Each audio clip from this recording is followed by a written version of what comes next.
kits. I think some of the green beans aren't cooperating. I told them I needed 1/2 inch, but they keep fighting me. You see that one? I told you. They don't want to listen. He's trying to escape. No escaping.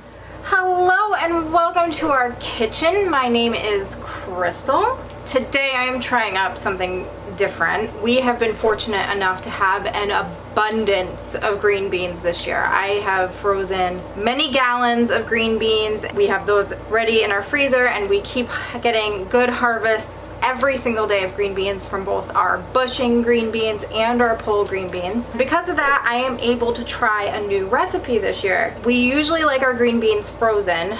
We don't eat them frozen. I cook them before we eat them, but we usually like to store them in the freezer. We just like the texture of them better than we do canned green beans. I wanted to try something maybe a little bit different using our water bath canner, and that's the dilled green bean recipe.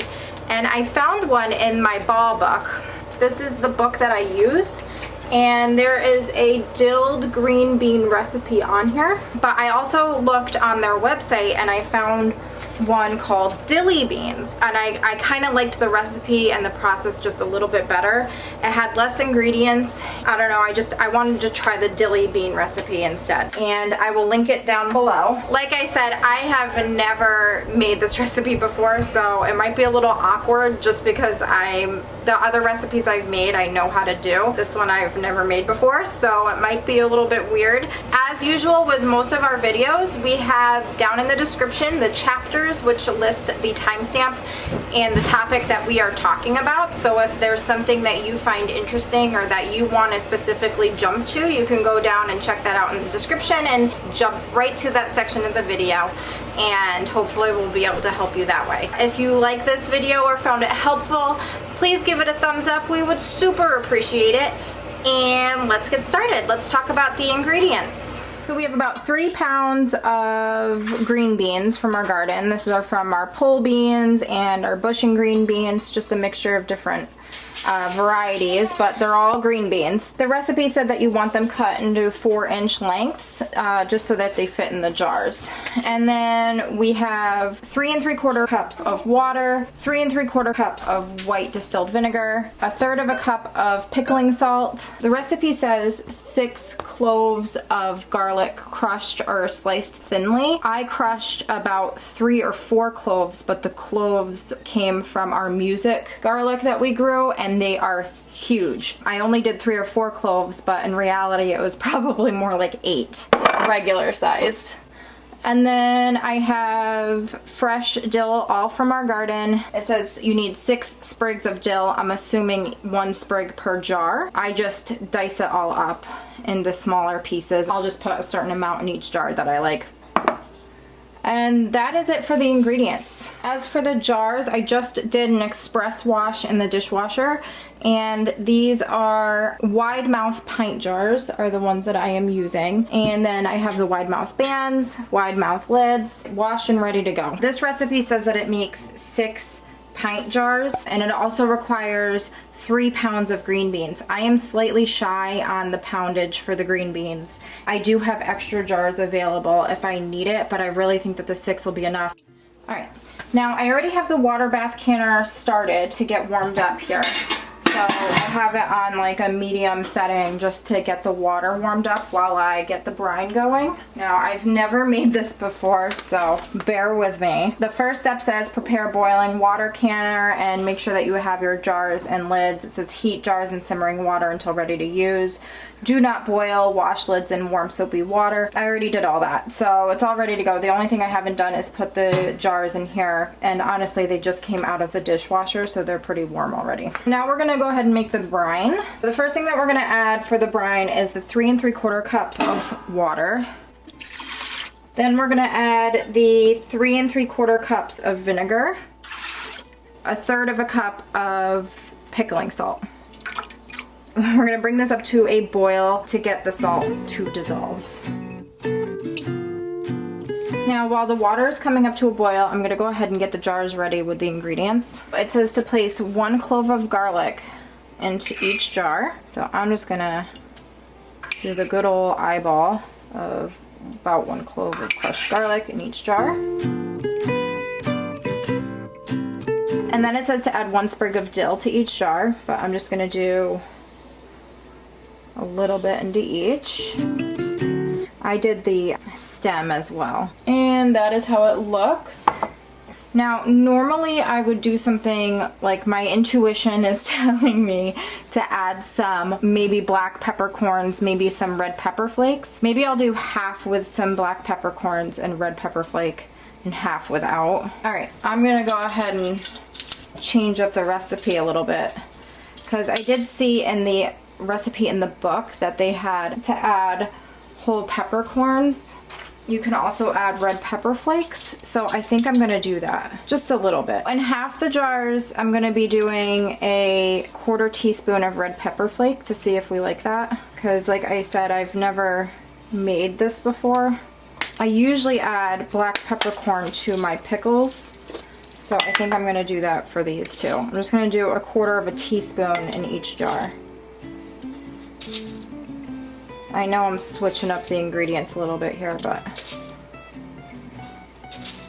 like I said, I've never made this before. All right, so, oops. Let's see. Okay, this one has the red pepper flake and the black peppercorn.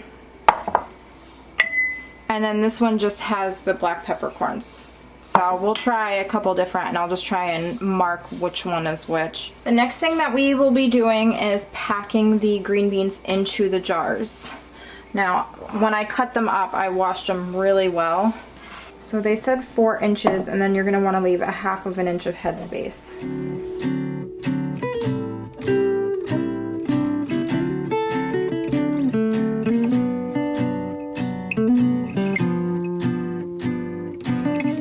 On the recipe it said that it's a favorite.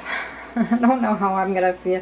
I don't know how I feel about that because I've never had these, but I'm super grateful to have enough green beans to actually be able to try a recipe like this to see if we like it. The other thing is that normally if I'm trying something new I wouldn't do this many jars, but I think we might like it. I mean, we love pickles, so how it looks. Oh wait, I want to keep the red peppercorn separate, so we'll do all the black peppercorn first.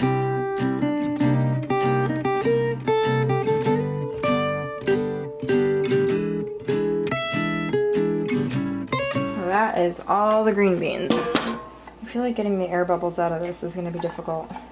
These are red pepper flake and black peppercorn, and these are black peppercorn only. Gotta try and remember that. Alright, now I'm gonna move back to the stove. Red pepper flake is on the right side. I'll try and remember. I'm gonna move them closer here. During my last canning video, I accidentally melted my canning funnel. So I went on Amazon and I got another canning funnel, and this one shows headspace. Isn't that neat? Sits right on the outside of the jar and it shows the different headspace. Isn't that great? I'm excited about it. I need a 1/2 inch of headspace in each one. I think some of the green beans aren't cooperating. I told them I needed 1/2 inch, but they keep fighting me. They need to stay down. There we go. Okay, I'm gonna turn the water bath canner up a little bit more right now just to get it a little higher. And then now I'm gonna ladle the brine into the jars, leaving 1/2 inch of headspace.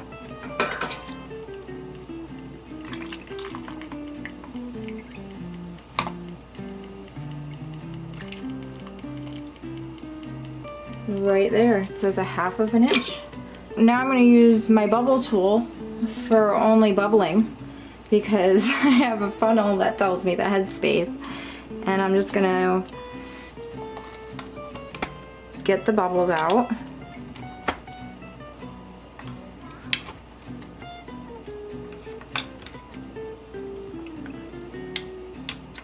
This is so much easier than normal.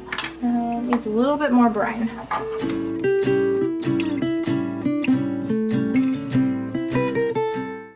see that one?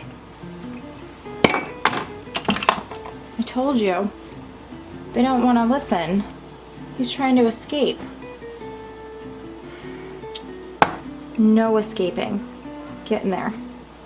Now we take a t-shirt rag and some distilled white vinegar, and we go around the rims of the jars just to remove any extraness that made it to the rim.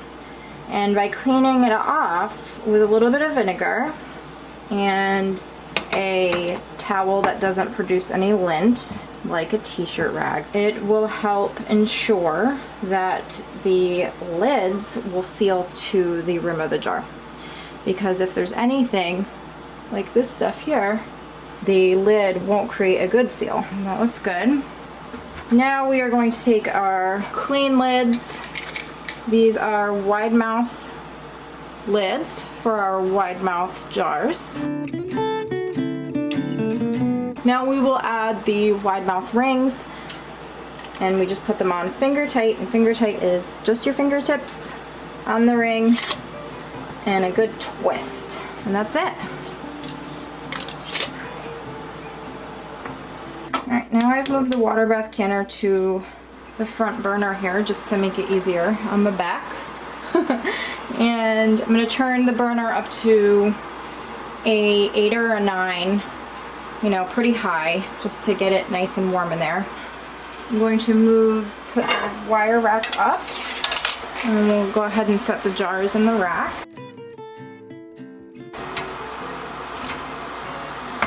So the 3 that I did with the red pepper flake I did in the front, and the one without it are in the back. I can see the red pepper flakes in the jars, so I should be able to tell which ones have it, but I'm gonna try and remember which is where. Now we're gonna lower these down into the water bath canner.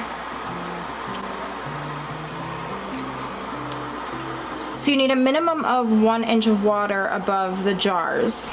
So I still need my bubble tool. I have about 1.5 inches or so above the jars. That'll be fine. I'm gonna go ahead and put the lid back on and kick the burner up to high and let it come up to a boil. Our water bath canner has reached a boil. Jars are gonna process in here for 15 minutes. So the timer is going off and the 15 minutes is up, so I'm gonna go ahead and turn the burner off. And now I'm going to take the lid off and tilt it away from us so all that glorious steam doesn't blast our face. And now I'm going to set the timer again for 5 minutes so that it's not such a drastic change going from extremely boiling water to a much cooler temperature on the outside of the water bath canner. Alright, the 5 minutes is up, so we're gonna lift the jars out of the water bath canner.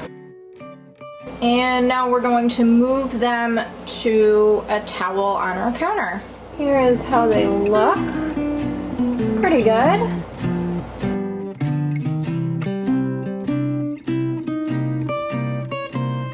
Right, so we canned up some green beans.